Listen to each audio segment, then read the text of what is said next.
Di suatu gua yang sunyi, sebuah kata menembus malam dan menyalakan pergeseran besar. Bukan sekadar iman, tetapi organisasi sosial, hukum, dan ilmu. Dari bisik itu, lahirlah komunitas yang melalui ujian, hijrah, dan pembentukan institusi-institusi baru, berkembang menjadi kekuatan regional yang mengubah peta politik, ilmu pengetahuan, dan budaya. Kronik ini menelusuri perjalanan dari wahyu pertama hingga munculnya kekhalifahan, mengenal langkah-langkah organisasi, reformasi administrasi, dan warisan intelektual yang masih berbunyi hingga hari ini.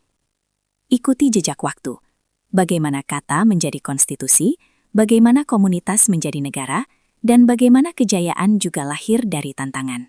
Jazirah Arab pada akhir abad ke-6 Masehi adalah lanskap heterogen, kafilah yang melintasi padang, oasis yang menjadi sumber kehidupan, kota-kota pelabuhan yang menjadi titik temu budaya, di antaranya Mekah. Mekah, sebagai pusat ritual dan perdagangan, memadukan fungsi keagamaan dan komersial melalui Ka'bah sebagai pusat ziarah dan marker identitas lokal. Struktur sosial setempat dibangun atas jaringan kabilah, norma adat, patron klien, dan keseimbangan kekuasaan antar klan. Dalam struktur ini ada pula problem-problem serius, ketidakadilan terhadap kaum lemah, diskriminasi terhadap yatim, dan praktik sosial yang menempatkan beberapa kelompok dalam posisi rentan. Kedatangan wahyu pertama, momen yang kemudian diingat sebagai pembuka babak baru, terjadi bukan di ruang birokrasi atau akademi, melainkan dalam keheningan sebuah gua. Wahyu menantang struktur nilai yang mapan dengan menegaskan prinsip moral baru, keadilan, perlindungan kaum lemah, dan tanggung jawab kolektif. Ini bukan perubahan instan. Ia menuntut reorganisasi sosial, pembentukan komunitas yang berdisiplin, dan cara-cara baru dalam berorganisasi. Bab pembuka bertugas menempatkan pembaca di dalam konteks, mengapa sebuah pesan moral mendapat daya tarik luas, dan bagaimana kondisi material serta kultural memfasilitasi atau menghambat transformasi tersebut. Kita melihat peta perdagangan, jaringan kabilah, peran Ka'bah, serta tekanan ekonomi politis yang mendorong gagasan moral menjadi gerakan organisasi. Wahyu pertama menjadi dimensi pribadi dan kolektif sekaligus. Reaksi awal beragam, ada yang menerima dengan cepat, ada pula penolakan, cacian, dan penganiayaan dari kelompok yang merasa hak istimewanya terancam. Dakwah awal berlangsung dalam lingkungan intim, rumah-rumah, majelis kecil, dan pertemuan malam. Penerimaan pertama muncul dari lingkaran dekat. Loyalitas personal itu menjadi inti solidaritas awal. Tekanan eksternal, penyekapan ekonomi, boikot sosial, dan intimidasi memaksa komunitas untuk mengadaptasi strategi bertahan. Selama periode ini, muncul praktik-praktik internal yang memperkuat kohesi, pembagian sumber daya, dukungan sosial untuk keluarga yang rentan, dan ritual kolektif yang mengikat. Proses ini menegaskan dua hal. Pertama, perubahan sosial memerlukan jaringan solidaritas yang kuat. Kedua, legitimasi moral harus diikuti oleh kapasitas organisasi praktis untuk menyalurkan bantuan, menetapkan aturan internal, dan menjaga komunikasi di tengah ancaman. Bab ini menelusuri biografi jaringan, siapa pendukung awal, mekanika solidaritas, dan bagaimana komunitas belajar membangun struktur administratif awal secara informal. Ketika tekanan di pusat dakwah menjadi tak tertahankan, sejumlah anggota komunitas melakukan hijrah, pindah ke sebuah oasis yang dikenal sebagai Yatrib, kemudian Madinah.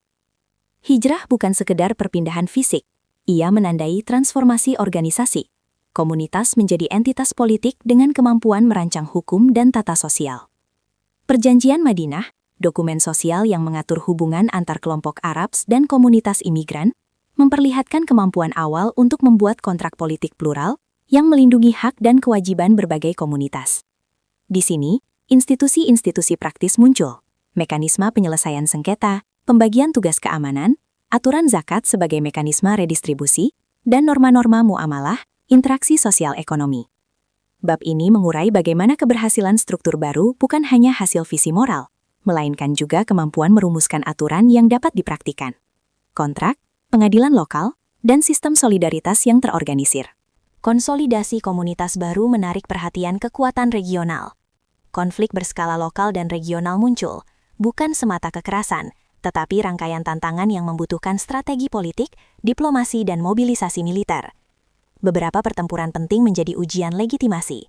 Kemampuan komunitas menjaga keamanan, melindungi warga sipil, dan menegakkan tatanan moral saat terjadi konfrontasi. Namun perang bukan hanya soal taktik, ia juga soal norma. Bagaimana memperlakukan tawanan, menjaga infrastruktur sipil, dan menerapkan prinsip keadilan dalam konteks konflik. Di sisi lain, diplomasi dan perjanjian memainkan peran besar. Perjanjian yang menjamin akses perdagangan, kebebasan beragama bagi kelompok yang tunduk di bawah kesepakatan, atau perjanjian gencatan senjata yang memberi ruang bagi perkembangan kebijakan internal.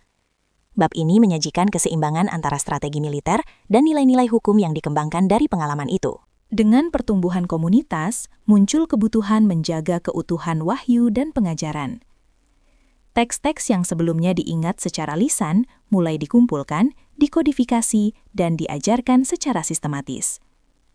Dari majelis ke madrasah informal, berkembang praktik pembelajaran, guru murid, periwayatan yang ketat, dan pemeliharaan qiraat. Proses ini bukan teknis semata, ia adalah konstruksi sosial. Siapa yang berwenang meliwayatkan, bagaimana memastikan ketepatan, dan bagaimana mengajarkan prinsip-prinsip hukum serta etika kepada generasi baru. Di samping itu, muncul pula lembaga-lembaga administratif awal yang merekam keputusan, pembagian zakat, dan perjanjian politik, fondasi administratif yang kelak menjadi struktur negara. Bab ini memperlihatkan bagaimana tradisi teks dan pendidikan menjadi mesin pelestarian dan inovasi intelektual. Setelah wafatnya figur kepemimpinan awal, komunitas dihadapkan pada tantangan transisi, siapa yang meneruskan kepemimpinan.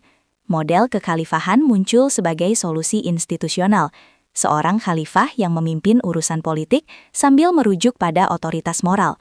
Prinsip syura, musyawarah, menjadi mekanisme pemilihan dan legitimasi awal.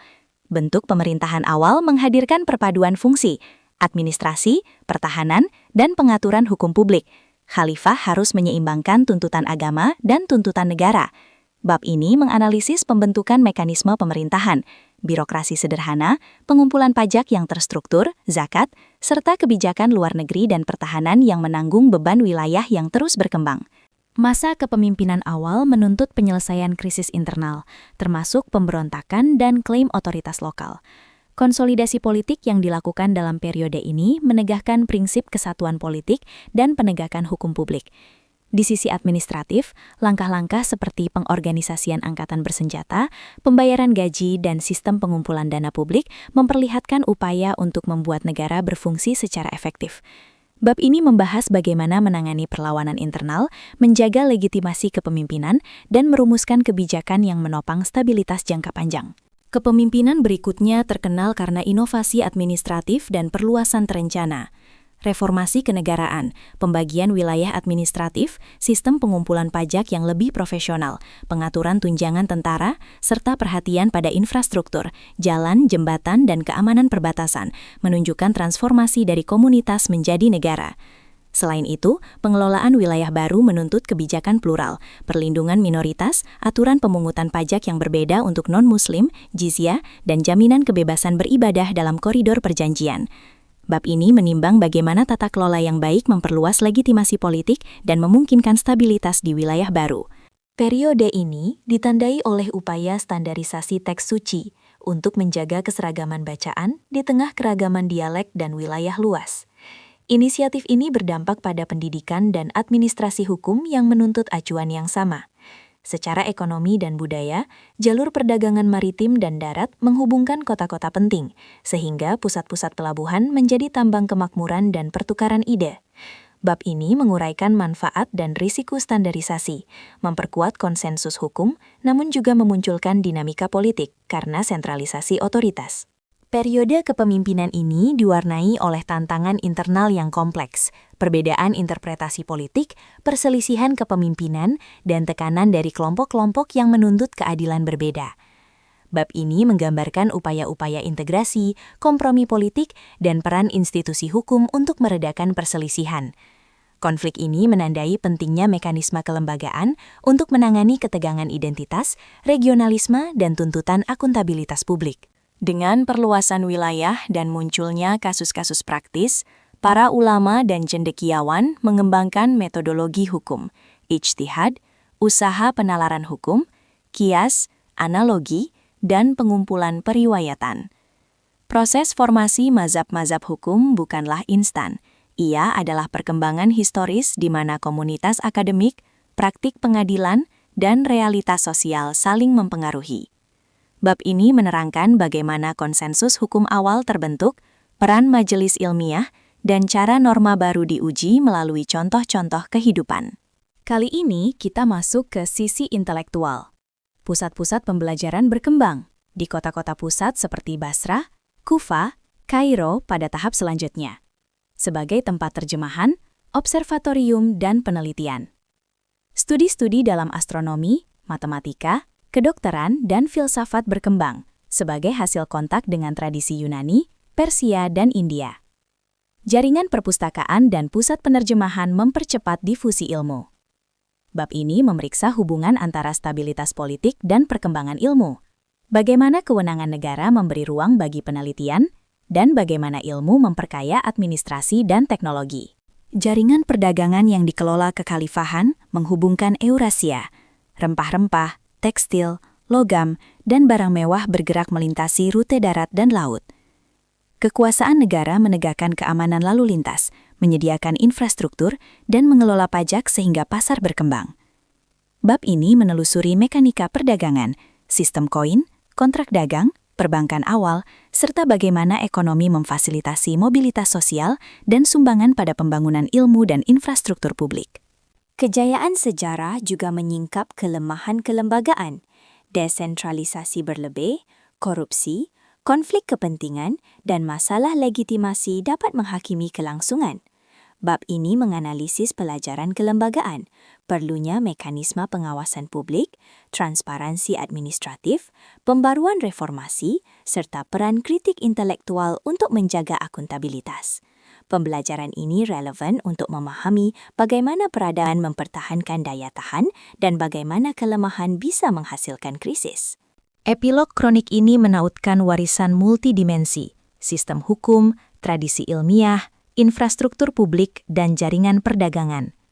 Warisan itu bukan sekedar nostalgia. Ia memberi pelajaran tentang bagaimana nilai moral dikombinasikan dengan organisasi efektif dapat menghasilkan kemaslahatan luas. Refleksi akhir menegaskan, memahami proses sejarah, waktu ketika wahyu bertemu organisasi, membuka peta solusi untuk tantangan modern, kepemimpinan yang bertanggung jawab, pengelolaan sumber daya yang adil, dan penegakan ilmu sebagai pilar kemajuan.